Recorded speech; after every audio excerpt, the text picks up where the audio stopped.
fait pendant la nuit. Abimélec devient roi à Sichem. Abimélec, fils de Yérubbaal, va à Sichem trouver les frères de sa mère. Il leur dit, « Allez demander ceci aux habitants de la ville. Qu'est-ce qui vaut mieux pour vous? Avoir pour chef les 70 fils de Yérubbaal ou avoir un seul chef? Souvenez-vous que je suis de votre famille. » Les oncles d'Abimélec vont répéter toutes ces paroles aux habitants de Sichem. Ils décident de choisir Abimélec. En effet, ils se disent, « C'est notre frère. » Ils lui donnent 70 pièces d'argent venant du temple de Baal-Bérith. Avec cet argent, Abimélec achète des gens qui ne valent rien et des bandits pour qu'ils le suivent. Ensuite, il entre dans la maison de son père à Ophra et il tue ses frères, les 70 fils de Yérubbaal, sur le même rocher. Il reste seulement Yotam, le plus jeune fils, parce qu'il s'est caché. Les Israélites veulent un roi. Les habitants de Sichem et toute la population de Beth-Milo se réunissent. Ils vont près du grand arbre sacré de Sichem, à côté de la pierre dressée. Là, ils proclament Abimélec roi. Yotam raconte une histoire. Yotam apprend la nouvelle. Alors il monte en haut du mont Garizim et il crie aussi fort qu'il peut, « Écoutez-moi, habitants de Sichem, et Dieu vous écoutera. » Un jour, les arbres décident de choisir un roi. Ils disent à l'olivier, « Sois notre roi. » L'olivier répond, « Les dieux et les êtres humains aiment mon huile. Est-ce que je vais laisser mon huile pour aller m'agiter au-dessus des autres arbres? » Alors les arbres disent au figuier, « Viens donc, toi, sois notre roi. » Le figuier répond, « Est-ce que je vais laisser mes bons fruits sucrés pour aller m'agiter au-dessus des autres arbres? » Ensuite, les arbres disent à la vigne, « Toi, sois notre reine. » La vigne répond, « Mon vin donne de la joie aux dieux et aux humains. Est-ce que je vais laisser mon vin pour aller m'agiter au-dessus des autres arbres? » Alors tous les arbres disent au buisson d'épines, « Viens donc, toi, sois notre roi. » Le buisson d'épines dit aux arbres, « Si vraiment vous voulez me choisir comme roi, venez vous mettre sous mon ombre. Si vous ne le faites pas, un feu sortira de mes épines et il brûlera même les cèdres du Liban. » Yotam continue, « Vous, habitants de Sichem, est-ce que vous avez agi honnêtement et sincèrement quand vous avez proclamé Abimélec roi? Est-ce que vous vous êtes bien conduit envers Yérubbaal et sa famille? Est-ce que vous avez été reconnaissant pour les services qu'il vous a rendus? Mon père a combattu pour vous. Il a risqué sa vie pour vous délivrer des Madianites. Mais vous, aujourd'hui, vous vous êtes levé contre la famille de mon père. Vous avez tué ses fils, 70 hommes, sur le même rocher. Puis vous avez proclamé comme roi de Sichem Abimélec, le fils que mon père a eu de sa servante. Vous avez fait cela parce qu'il est votre frère. Si vous avez agi honnêtement et sincèrement envers Yérubbaal et sa famille, qu'Abimélec vous rende heureux et vous-même rendez-le heureux. Dans le cas contraire, qu'un feu sorte d'Abimélec pour brûler les habitants de Sichem et de Beth-Milo, et qu'un feu sorte aussi des habitants de Sichem et de Beth-Milo pour brûler Abimélec. » Ensuite, Yotam fuit et va à Béhéra. Il reste là parce qu'il a peur d'Abimélec, son frère. Les gens de Sichem se révoltent contre Abimélec. Abimélec gouverne Israël pendant 3 ans. Après cela, Dieu envoie un esprit qui met la division entre le roi et les notables de Sichem. Ceux-ci se révoltent contre Abimélec. De cette façon, ils vont tous payer le crime commis contre les 70 fils de Yérubbaal. Abimélec, parce qu'il a tué ses frères, et les notables de Sichem, parce qu'ils ont aidé Abimélec à les tuer. Pour faire du tort à Abimélec, les notables de Sichem placent des hommes sur les hauteurs proches de la ville, et ils volent tous ceux qui passent près d'eux sur la route. Abimélec apprend cela. Un jour, Gaal, fils d'Ébed, arrive à Sichem avec ses frères. Les habitants de Sichem mettent leur confiance en lui. Ils vont dans leurs vignes pour récolter le raisin. Ils l'écrasent, puis ils font la fête. Ils viennent au temple de leur Dieu, ils mangent, ils boivent, puis ils lancent des malédictions contre Abimélec. Gaal, fils d'Ébed, leur demande, « Qui sommes-nous à Sichem pour devoir servir Abimélec? Et qui est-il, lui? C'est un fils de Yérubbaal, et il se fait aider par Zéboul pour gouverner la ville. » Eh bien, gens de Sichem, servez plutôt les gens de Hamor, le fondateur de la ville.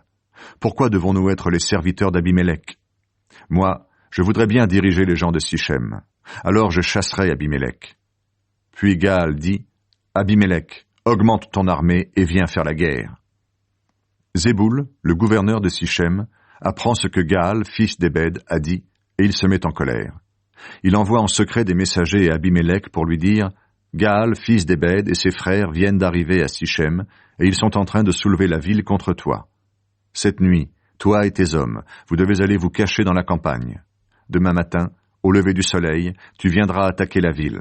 Et quand Gaal et ses hommes sortiront à ta rencontre, tu feras ce qu'il faut faire. » La nuit suivante, Abimélec et tous ses hommes se divisent en 4 groupes et ils vont se cacher près de Sichem.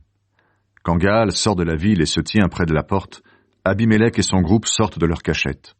Gaal les voit et il dit à Zéboul « Regarde, des hommes descendent des collines. » Zéboul répond « Mais non, c'est l'ombre des collines que tu prends pour des hommes. » Gaal insiste « Regarde, ce sont bien des hommes qui descendent de la colline située au milieu. Un autre groupe arrive par le chemin du grand arbre des devins. » Zéboul lui répond « Où sont donc tes beaux discours? Tu nous as dit « Qui est Abimélec pour que nous devions le servir ?» Maintenant, ces gens que tu méprisais arrivent. Eh bien, va te battre contre lui. » Gaal sort de la ville à la tête des gens de Sichem et il combat Abimélec. Abimélec poursuit Gaal qui s'enfuit. Un grand nombre de blessés tombent à la porte de Sichem. Abimélec va s'installer à Harouma. Zéboul chasse Gaal et ses frères et il leur interdit de rester à Sichem. Le jour suivant, les habitants de Sichem se préparent à sortir dans les champs. Abimélec apprend cela. Il prend ses hommes, les divise en 3 groupes et se cache dans la campagne. Quand il voit les gens de Sichem sortir de la ville, il court les attaquer. Abimélec et son groupe vont rapidement se placer à la porte de la ville. Pendant ce temps, les 2 autres groupes attaquent les Sichémites dans la campagne et ils les battent. Toute la journée, Abimélec combat contre la ville. Il la prend et il tue ses habitants. Il détruit complètement Sichem et répand du sel partout. Quand les notables de la ville de Migdal-Sichem apprennent cela, ils vont tous dans la salle qui se trouve sous le temple de Baal-Bérith. Abimélec apprend qu'ils sont tous réunis à cet endroit. Alors Abimélec part sur la montagne de Salmon avec ses hommes. Il prend une hache, coupe une branche d'arbre et il la met sur son épaule. Ensuite il dit aux hommes qui sont avec lui « Vous avez vu ce que j'ai fait? Dépêchez-vous de faire la même chose. » Chacun coupe une branche, puis ils suivent Abimélec. Ils entassent les branches contre la salle qui se trouve sous le temple, et ils la brûlent avec tous ceux qui sont là. Voilà comment meurent tous les habitants de Migdal-Sichem. Ils étaient à peu près 1000 personnes, hommes et femmes. La mort d'Abimélec. De là, Abimélec va à Thébès. Il attaque la ville et la prend. Il y a au milieu de la ville une tour de défense. Les hommes, les femmes, tous les habitants vont se réfugier là. Il ferme les portes et il monte au sommet de la tour. Abimélec vient l'attaquer. Il s'approche de la porte d'entrée pour y mettre le feu. Mais une femme lui jette une grosse pierre sur la tête et elle lui brise le crâne. Aussitôt, Abimélec appelle le jeune homme qui porte ses armes et lui dit « Tire ton épée et tue-moi. Ainsi on ne racontera pas que c'est une femme qui m'a tué. » Le jeune homme lui passe l'épée à travers le corps et il meurt. Quand les Israélites voient qu'Abimélec est mort, ils s'en vont chacun chez soi. De cette façon, Dieu fait payer à Abimélec le mal qu'il a fait à la famille de son père en tuant ses 70 frères. Dieu punit aussi les gens de Sichem pour tout le mal qu'ils ont fait. Ainsi, les malédictions que Yotam, fils de Yerubbaal, a lancées contre eux se réalisent. Autres juges, Tola et Yaïr. Après la mort d'Abimélec, Tola, fils de Pouva et petit-fils de Dodo, de la tribu d'Issachar, vient délivrer le peuple d'Israël. Il habite à Shamir, dans la région montagneuse d'Éphraïm. Il est juge du peuple d'Israël pendant 23 ans, puis il meurt et on l'enterre à Shamir. Après lui vient Yaïr, de Galaad. Il est juge du peuple d'Israël pendant 22 ans. Il a 30 fils qui se déplacent sur 30 ânes et qui possèdent 30 villages. Ceux-ci sont situés dans la région de Galaad, et encore aujourd'hui, on les appelle les villages de Yaïr. Quand Yaïr meurt, on l'enterre à Camon. Les Ammonites attaquent les Israélites. Les Israélites font de nouveau ce qui est mal aux yeux du Seigneur. Ils adorent les dieux Baal et les déesses Astarté. Ils adorent aussi les dieux des Syriens, des Sidoniens, des Moabites, des Ammonites et des Philistins. Ils abandonnent le Seigneur et ne le servent plus. Alors le Seigneur se met en colère contre les Israélites et il les livre aux Philistins et aux Ammonites. À partir de ce moment-là et pendant 18 ans, ils maltraitent et écrasent sous leur pouvoir tous les Israélites qui vivent en Galaad, la région amorite située à l'est du fleuve Jourdain. Les Ammonites traversent même le Jourdain pour combattre les tribus de Juda, de Benjamin et d'Éphraïm. Les Israélites sont donc désespérés. Alors ils appellent le Seigneur au secours et lui disent « Nous avons péché contre toi. Oui, nous t'avons abandonné, toi, notre Dieu, pour adorer les Baals. » Le Seigneur leur répond « Quand les Égyptiens, les Amorites, les Ammonites, les Philistins, les Sidoniens, les Amalécites et les Maonites vous ont écrasés, vous m'avez appelé au secours. Est-ce que je ne vous ai pas délivré de leurs mains? Mais vous m'avez abandonné pour adorer d'autres dieux. C'est pourquoi je ne vous délivrerai plus. Appelez donc au secours les dieux que vous avez choisis.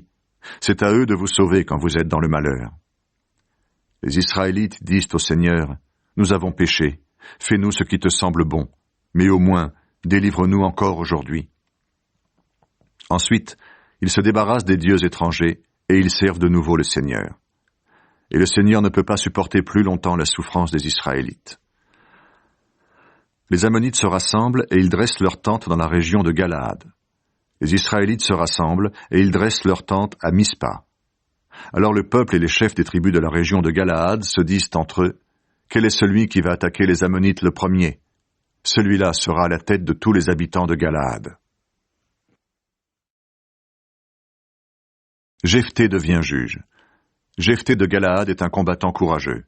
C'est le fils d'une prostituée et d'un homme appelé Galaad. La femme de Galaad lui a aussi donné des fils. Quand ils deviennent grands, les fils de cette femme chassent Jephthé en lui disant « Tu es le fils d'une autre femme, donc tu n'auras aucune part de l'héritage qui vient de notre père. » Alors Jephthé fuit loin de ses frères et il s'installe dans la région de Tob. Des bandits se groupent autour de lui et partent attaquer des gens avec lui. Peu de temps après, les Ammonites font la guerre aux Israélites. Quand ils commencent à les attaquer, les anciens de Galaad vont chercher Jephthé dans la région de Tob. Ils lui disent « Viens, tu seras notre commandant, et nous combattrons les Ammonites. » Mais Jephthé leur répond « Vous me détestez et vous m'avez chassé de la maison de mon père. Pourquoi venez-vous me chercher maintenant que vous êtes dans le malheur ?»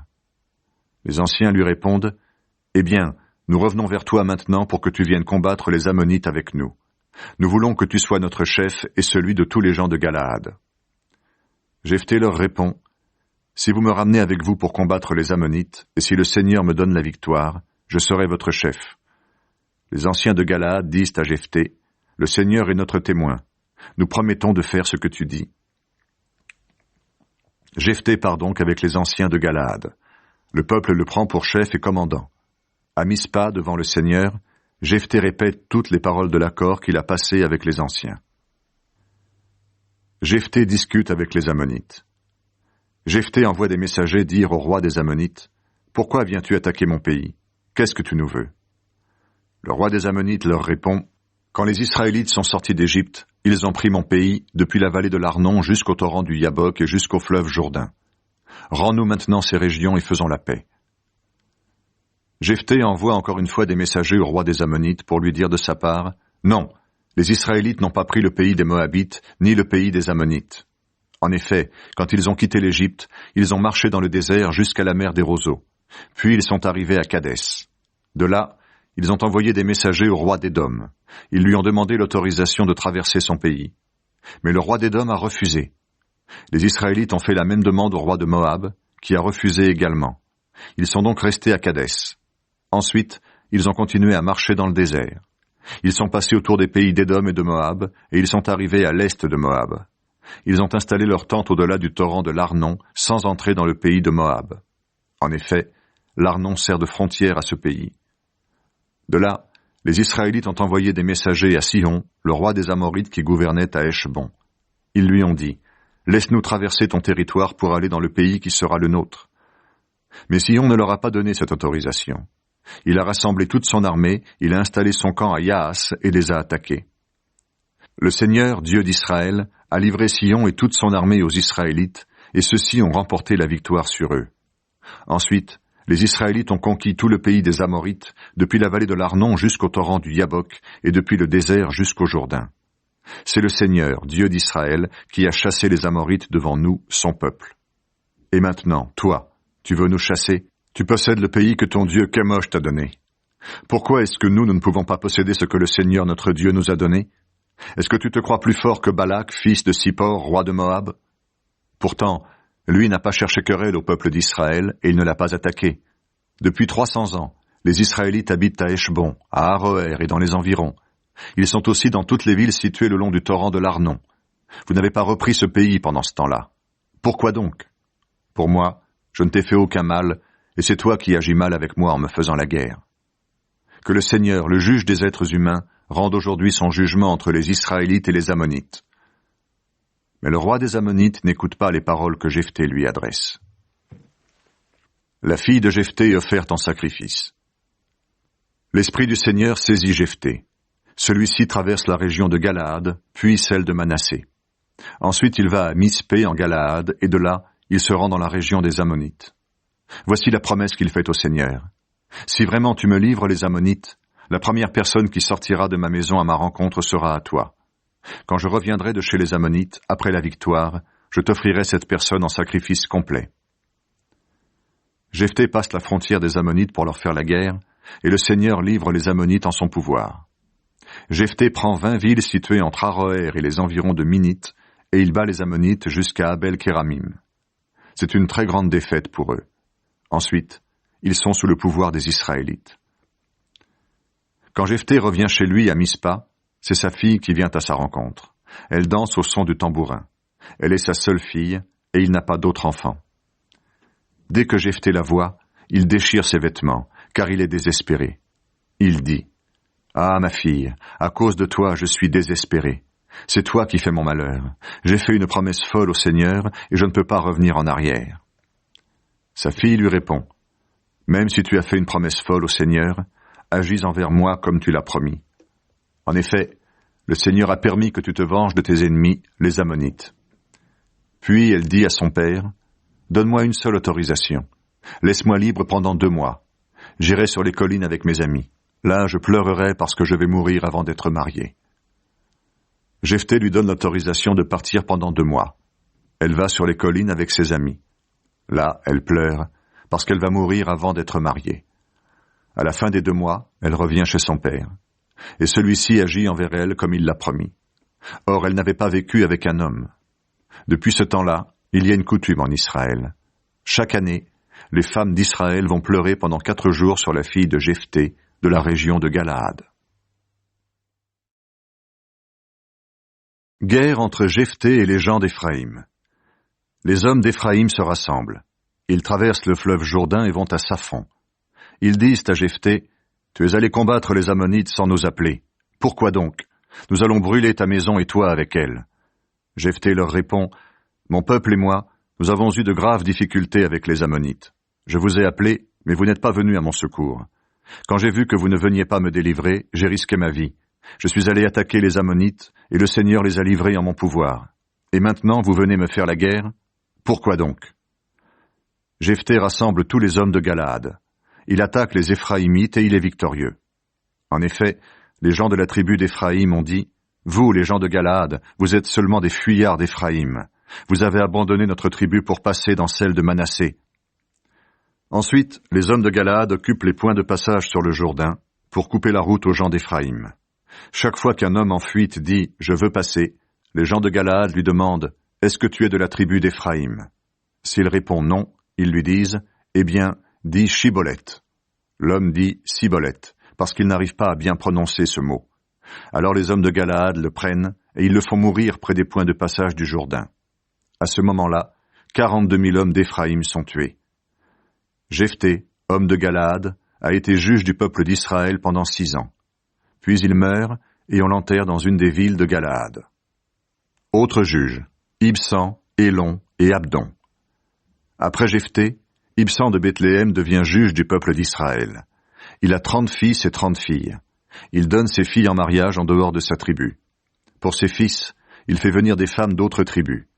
Il est juge du peuple d'Israël pendant 7 ans. Puis il meurt et on l'enterre à Bethléem. Après Ibsan, Élon de la tribu de Zabulon est juge du peuple d'Israël pendant 10 ans. Puis Élon meurt et on l'enterre à Aïalon, dans le pays de Zabulon. Après Élon, Abdon, fils de Hillel de la ville de Pirathon, devient juge du peuple d'Israël. Il a 40 fils et 30 petits-fils qui se déplacent sur 70 ânes. Abdon est juge du peuple d'Israël pendant 8 ans.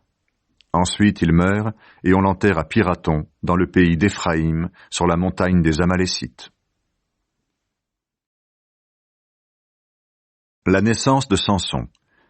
Les Israélites recommencent à faire ce qui est mal aux yeux du Seigneur.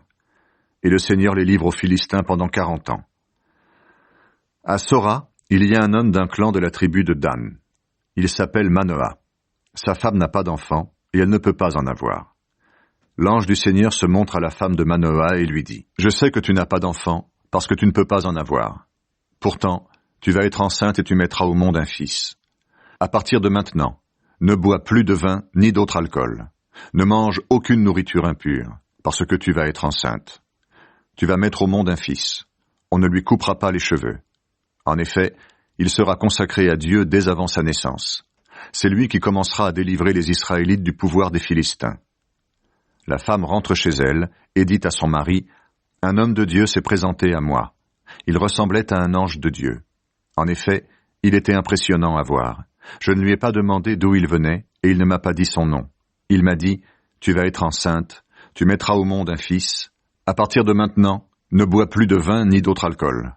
Ne mange aucune nourriture impure. » En effet, le garçon sera consacré à Dieu dès avant sa naissance et jusqu'à sa mort. Manoah fait cette prière au Seigneur. « Je t'en prie, Seigneur, fais revenir l'homme de Dieu que tu nous as envoyé, qu'il nous apprenne ce que nous devons faire pour le garçon qui va naître. » Dieu entend la prière de Manoah. L'ange de Dieu se présente une deuxième fois à la femme quand elle est au champ. Son mari n'est pas avec elle. Alors elle court vite l'annoncer à son mari. Elle lui dit, « Écoute, l'homme qui est venu me trouver l'autre jour s'est de nouveau montré à moi. » Manoah part, il suit sa femme, il arrive près de l'homme et lui demande, « Est-ce que c'est toi qui as parlé à ma femme ?» Il répond, « Oui, c'est moi. » Manoah continue, « Eh bien, quand tes paroles se réaliseront, qu'est-ce qu'il faudra faire pour le garçon? Quelles règles devrons-nous suivre ?» L'ange du Seigneur répond à Manoah, « Ta femme devra faire tout ce que je lui ai dit. Elle ne mangera aucun produit de la vigne, elle ne boira pas de vin ni d'autre alcool, elle ne mangera aucune nourriture impure. Elle fera tout ce que je lui ai commandé. » Manoah dit à l'ange, « Permets-nous de te retenir. Nous allons te préparer un cabri. » L'ange répond, « Même si je reste, je ne mangerai pas ta nourriture. Mais si tu veux offrir un sacrifice complet au Seigneur, fais-le. » Manoah ne savait pas que c'était l'ange du Seigneur. Il lui demande, « Quel est ton nom ? Dis-le-moi, et nous pourrons t'honorer quand tes paroles se réaliseront. » L'ange lui répond, « Pourquoi veux-tu connaître mon nom? Il est mystérieux. » Manoah prépare un cabri et une offrande, et il les offre sur un rocher au Seigneur, qui agit de façon mystérieuse. Pendant que Manoah et sa femme regardent, les flammes du sacrifice montent de l'autel vers le ciel, et l'ange du Seigneur monte au milieu des flammes. Alors ils se mettent à genoux, le front contre le sol. À ce moment-là, Manoah comprend que c'est l'ange du Seigneur, et l'ange ne se montre plus jamais à eux. Manoah dit à sa femme, « Nous allons sûrement mourir parce que nous avons vu Dieu. » Sa femme lui répond, « Sûrement pas. Le Seigneur a accepté notre sacrifice complet et notre offrande. Il nous a montré ce que nous venons de voir. Il nous a dit ce que nous venons d'entendre. Il ne veut donc pas nous faire mourir. » La femme de Manoah met au monde un fils. Elle lui donne le nom de Samson. Le garçon grandit, et le Seigneur le bénit. Un jour, Samson se trouve au camp de Dan, entre Sora et Eshtaol. C'est là que l'Esprit du Seigneur le pousse à agir pour la première fois. Les premiers exploits de Samson. Un jour, Samson va à Timna, et là il remarque une jeune fille philistine. En revenant, il en parle à son père et à sa mère. Il leur dit, « À Timna, j'ai remarqué une jeune fille philistine.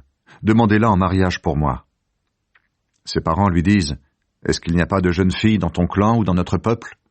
Pourquoi veux-tu prendre une femme chez les Philistins qui ne sont pas circoncis? » Mais Samson dit à son père, « C'est cette jeune fille qui me plaît.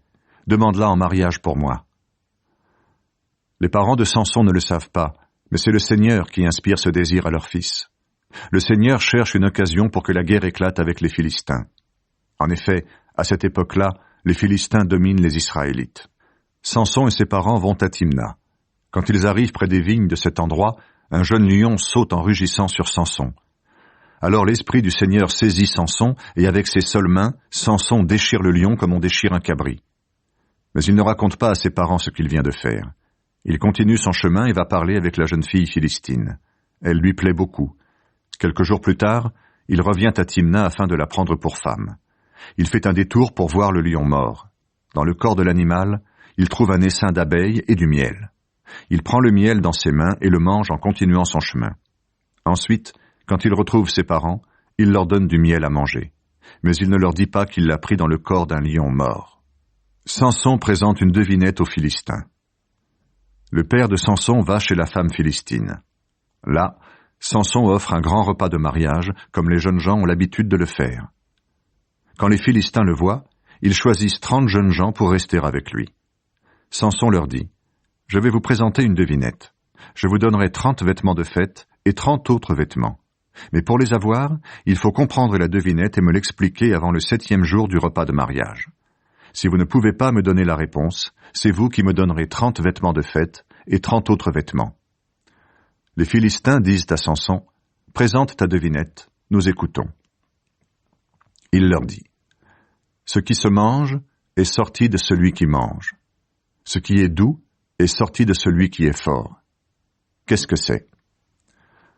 Au bout de 3 jours, les Philistins n'ont pas encore trouvé la réponse.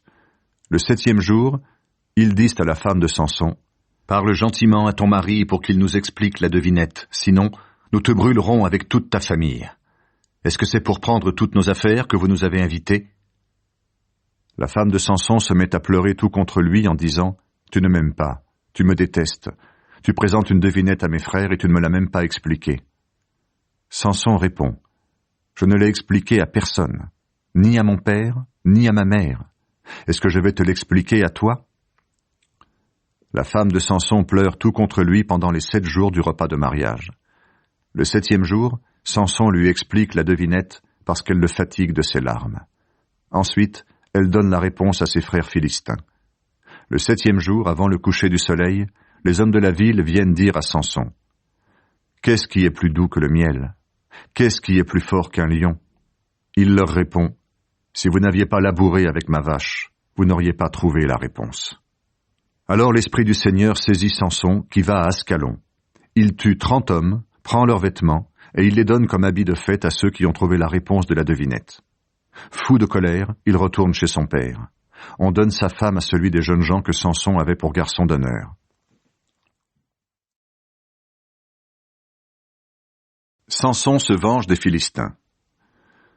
Peu de temps après, au moment de la récolte du blé, Samson va rendre visite à sa femme avec un cabri. Il dit, « Je vais entrer dans la chambre de ma femme. » Mais son beau-père refuse et il dit, « Je croyais que tu ne l'aimais plus. Alors je l'ai donnée à ton garçon d'honneur. Sa petite sœur est plus jolie qu'elle. Prends-la donc à sa place. » Samson répond, « Cette fois-ci, si je fais du mal aux Philistins, je ne serai pas coupable. » Puis il part. Il prend 300 renards. Il les attache 2 par 2 par leur queue et il place une torche entre 2 queues. Puis il allume les torches et il lâche les renards dans les champs de blé des Philistins. Ainsi, il met le feu aux gerbes, aux épis non coupés et même aux vignes et aux oliviers. Les Philistins demandent « Qui a fait cela ?» On leur répond « C'est Samson. Il a fait cela parce que son beau-père, un habitant de Timna, lui a repris sa femme et qu'il l'a donnée au garçon d'honneur de Samson. » Alors les Philistins vont brûler la femme et son père. Samson leur dit « Puisque vous agissez de cette façon, je m'arrêterai seulement quand je me serai vengé de vous. » Il les attaque durement, et c'est pour les Philistins une défaite totale. Ensuite, il part habiter dans un trou du rocher d'Étam. Samson se sert d'une mâchoire d'âne pour tuer 1000 hommes. Alors les Philistins viennent installer leur camp dans le territoire de Juda, et ils placent leurs soldats jusqu'à un endroit appelé Léhi. Les hommes de Juda demandent « Pourquoi venez-vous nous attaquer ?» Ils répondent « C'est pour attraper Samson et lui faire ce qu'il nous a fait. » Alors 3000 hommes de Juda descendent dans le trou du rocher d'Étam. Ils disent à Samson, « Tu sais bien que les Philistins dominent sur nous. Tu ne vois donc pas le tort que tu nous fais ?»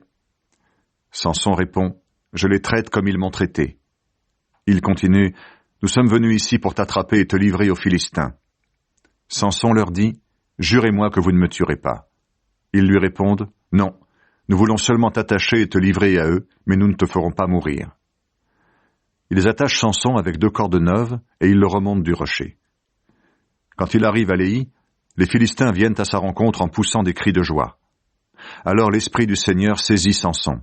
Les cordes qui attachent ses bras et ses mains deviennent comme du lin brûlé par le feu et elles tombent.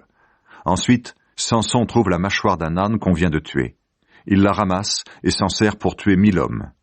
Puis il dit, « Avec une mâchoire d'âne, je les ai bien frappés. Avec une mâchoire d'âne, 1000 hommes j'ai tués. » Après cela, il jette la mâchoire loin de lui, et on appelle cet endroit Ramath-Léhi. Samson a une soif terrible. Alors il appelle le Seigneur au secours et il dit, « C'est toi qui m'as donné cette grande victoire. Est-ce que maintenant je vais mourir de soif et tomber entre les mains de ceux qui ne sont pas circoncis ?» Dieu fend le rocher creux qui se trouve à Léhi, et il en sort de l'eau. Samson boit, ses forces reviennent, et il reprend vie. C'est pourquoi on appelle cette source « source de Corée ». Elle existe encore aujourd'hui. Samson a été juge du peuple d'Israël pendant 20 ans, à l'époque des Philistins. Samson arrache les portes de Gaza. Samson part pour Gaza. Il rencontre une prostituée et entre chez elle. Les habitants de Gaza apprennent que Samson est là. Ils surveillent l'endroit et ils le guettent toute la nuit à la porte de la ville. Mais ils ne font rien contre lui pendant la nuit. Ils se disent « Nous le tuerons quand il fera jour ». Mais Samson reste couché jusqu'à minuit seulement. Vers minuit, il se lève. Il prend les 2 battants de la porte de la ville. Il les arrache avec les 2 montants et la serrure en bois. Il les met sur ses épaules et il les transporte au sommet de la colline qui se trouve en face de la ville d'Hébron. Dalila trahit Samson. Après cela, Samson tombe amoureux d'une femme appelée Dalila. Elle habite la vallée de Sorek.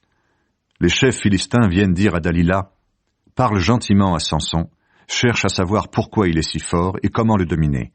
Alors, nous pourrons l'attacher et nous rendre maîtres de lui.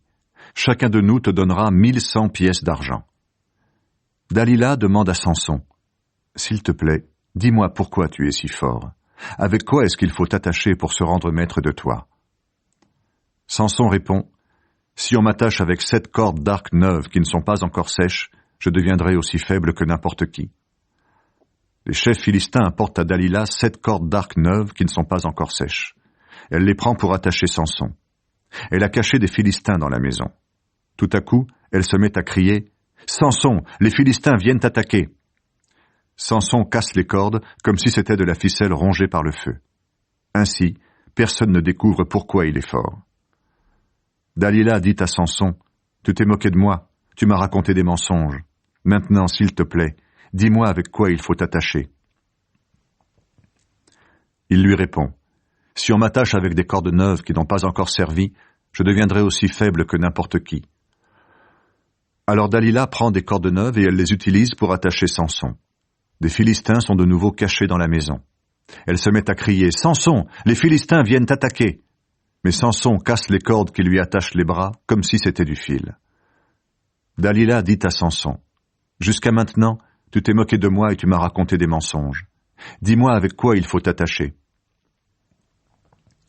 Samson répond, « Si tu tisses les 7 tresses de ma tête sur la chaîne d'un métier à tisser, si tu les serres avec un peigne de tisserand, je deviendrai aussi faible que n'importe qui. » Dalila endort Samson. Elle tisse les 7 tresses de sa tête sur un métier à tisser et elle les attache avec un peigne de tisserand. Ensuite, Dalila lui dit, « Samson, les Philistins viennent t'attaquer. » Samson se réveille et il arrache le peigne, le métier à tisser et le tissu. Dalila lui dit, « Tu me dis, je t'aime, et tu n'as pas confiance en moi. Comment est-ce possible? Voilà 3 fois que tu te moques de moi, et tu ne m'as pas encore fait connaître pourquoi tu es si fort. » Dalila fatigue beaucoup Samson en répétant tous les jours les mêmes reproches. Elle l'ennuie tellement qu'il est épuisé. Il lui fait connaître son secret en disant, « Mes cheveux n'ont jamais été coupés. En effet, j'ai été consacré à Dieu dès avant ma naissance. Si on me coupe les cheveux, je perdrai ma force et je deviendrai aussi faible que n'importe qui. » Dalila comprend que Samson lui a vraiment fait connaître son secret. Alors elle fait dire au chef philistin, « Cette fois-ci, vous pouvez venir, Samson m'a vraiment fait connaître son secret. » Les chefs philistins vont chez Dalila avec l'argent promis.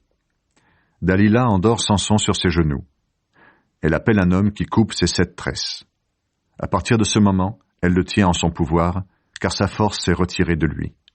Alors elle dit, « Samson, les Philistins viennent t'attaquer. » Il se réveille et se dit, « Je vais m'en sortir comme les autres fois et je me libérerai. » Il ne sait pas que le Seigneur s'est retiré de lui. Les Philistins le prennent et ils lui crèvent les yeux. Ils l'emmènent à Gaza. Ils l'attachent avec des chaînes de bronze. Ils l'obligent à tourner une grosse pierre ronde dans la prison pour écraser le blé. Pendant ce temps, ses cheveux qui ont été coupés commencent à repousser. Samson se venge et meurt. Un jour, les chefs philistins se réunissent pour offrir un grand sacrifice à leur dieu Dagon et pour fêter leur victoire. Ils chantent « Notre Dieu a livré entre nos mains Samson, notre ennemi ». Quand le peuple voit Samson, il chante la louange de son dieu Dagon en disant « Notre Dieu a livré entre nos mains Samson, notre ennemi, le destructeur de notre pays qui répandait la mort parmi nous. » Dans leur joie, les gens disent « Faites venir Samson pour nous amuser. » On le fait sortir de prison et il amuse la foule. Ensuite, il le place entre les colonnes du temple de Dagon. Samson demande au garçon qui le conduit par la main « Guide-moi pour que je touche les colonnes qui soutiennent le temple. Je veux m'appuyer contre elles. » Le temple est rempli d'hommes et de femmes. Tous les chefs philistins sont là. Il y a sur la terrasse environ 3000 personnes, hommes et femmes, qui s'amusent à regarder Samson. Alors Samson prie le Seigneur en disant « Seigneur Dieu, je t'en prie, souviens-toi de moi. Donne-moi de la force, uniquement cette fois-ci, ô Dieu. Permets-moi de me venger des Philistins d'un seul coup pour la perte de mes 2 yeux. » Samson touche les 2 colonnes du milieu qui soutiennent le temple. Il pousse celle de droite avec sa main droite et celle de gauche avec sa main gauche. Il dit « Je veux bien mourir, mais pas sans les Philistins. » Il pousse de toutes ses forces et le temple tombe sur les chefs et sur tous les gens qui sont là. Ceux qui l'entraînent dans la mort en mourant sont plus nombreux que ceux qu'il a fait mourir pendant sa vie. Ses frères et toute sa famille viennent chercher son corps. Ils l'emportent et le placent dans la tombe de son père Manoah, entre Sora et Échetaol. Samson a été juge du peuple d'Israël pendant 20 ans. Désordre dans les tribus de Dan et de Benjamin. Mika prend un prêtre pour son lieu saint. Dans la région montagneuse d'Éphraïm, il y a un homme qui s'appelle Mika. Un jour, il dit à sa mère, « Quand quelqu'un t'a pris 1100 pièces d'argent, tu as maudit le voleur, tu t'en souviens? Et j'ai même entendu ta malédiction. Eh bien, cet argent, c'est moi qui l'ai pris. » Sa mère répond, « Que le Seigneur te bénisse, mon fils. » Mika rend les 1100 pièces d'argent à sa mère. Celle-ci lui dit, « J'ai décidé d'offrir cet argent au Seigneur pour toi, mon fils. Il servira à faire la statue d'un dieu recouverte de métal fondu. Je te redonne donc l'argent maintenant. » Après que Mika a rendu l'argent à sa mère, celle-ci prend 200 pièces d'argent et elle les donne au fondeur. L'ouvrier fabrique la statue d'un dieu recouverte de métal fondu et on la place dans la maison de Mika. Cet homme, Mika, a chez lui un lieu pour adorer les dieux.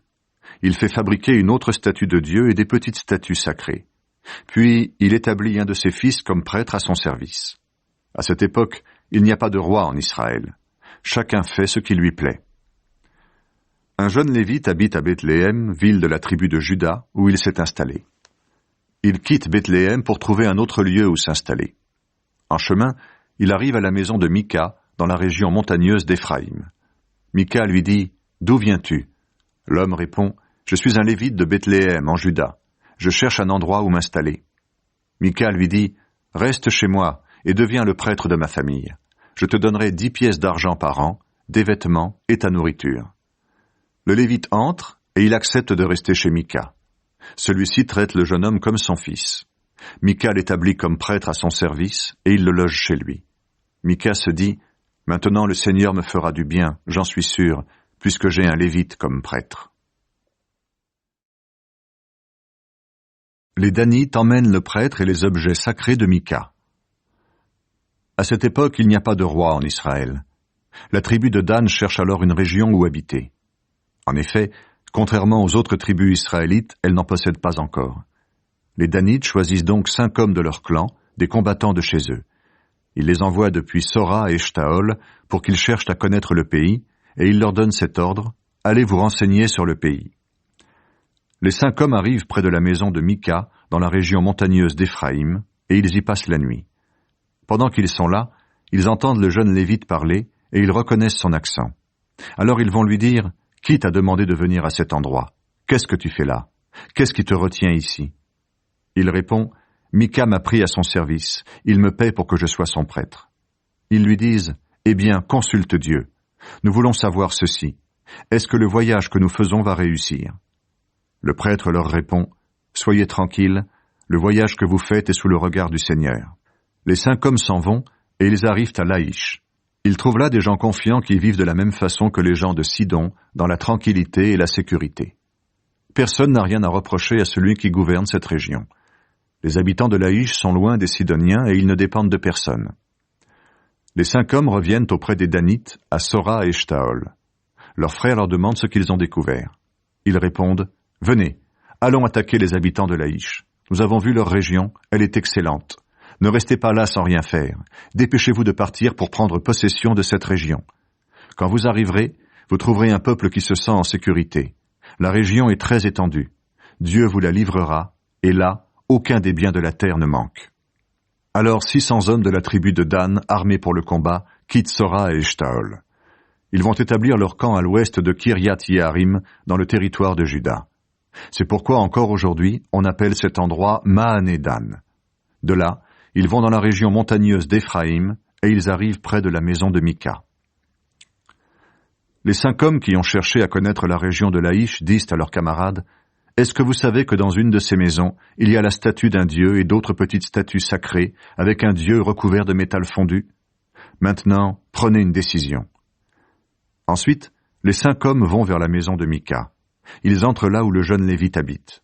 Ils lui demandent comment il va. Pendant ce temps, les 600 Danites, armés pour le combat, se tiennent à l'entrée de la maison. Les 5 hommes qui ont cherché à connaître le pays montent à l'étage. Ils prennent les statues de Dieu, les autres petites statues sacrées et le Dieu recouvert de métal fondu. Le prêtre se tient à l'entrée avec les 600 hommes armés. Il voit les autres hommes entrer dans la maison et prendre les statues de Dieu et les objets sacrés. Il leur demande, « Qu'est-ce que vous faites là ?» Les hommes lui répondent, « Tais-toi, ne dis pas un mot et viens avec nous. Deviens le prêtre de notre tribu. Qu'est-ce que tu préfères, être prêtre pour la famille d'un seul homme ou pour toute une tribu d'Israël ?» Le prêtre est content, il s'en va avec les soldats en emportant les dieux et les petites statues. Alors les Danites reprennent la route. Les enfants, les animaux et les bagages sont devant eux. Ils s'éloignent de la maison de Mika. Aussitôt, Mika et ses voisins se rassemblent et se mettent à poursuivre les Danites. Comme ils poussent des cris contre eux, les Danites se retournent et demandent à Mika, « Qu'est-ce que tu veux? Pourquoi est-ce que vous criez de cette façon ?» Mika répond, « Vous avez pris les dieux que j'ai fabriqués pour moi et vous avez emmené mon prêtre. Qu'est-ce qui me reste? Et vous me demandez ce que j'ai? » Les Danites lui répondent, « Arrête de te plaindre. Sinon, certains parmi nous vont en avoir assez et ils peuvent vous attaquer. Tu perdras alors ta vie et celle de ta famille. » Ensuite, les Danites continuent leur route. Mika voit qu'ils sont les plus forts, alors il fait demi-tour et rentre chez lui. Les Danites s'installent à Laïch. Les Danites emportent les objets que Mika a fabriqués, et ils emmènent le prêtre qui est à son service. Ils vont attaquer Laïch, où les habitants vivent dans la tranquillité et dans la sécurité. Les Danites les tuent et brûlent la ville. Laïch était située dans la vallée de Beth-Rehob, loin de Sidon, et ses habitants ne dépendaient de personne. C'est pourquoi personne n'est venu à leur secours. Les Danites reconstruisent la ville et s'installent à cet endroit. Ils changent le nom de la ville. Elle s'appelait Laïch et ils l'appellent Dan. C'est le nom de leur ancêtre, un des fils de Jacob. Ils installent la statue du dieu de Mika pour l'adorer. Jonathan, fils de Gershom et petit-fils de Moïse, devient prêtre de la tribu de Dan. Ses enfants et les enfants de leurs enfants sont prêtres de cette tribu jusqu'au moment où les gens étaient déportés.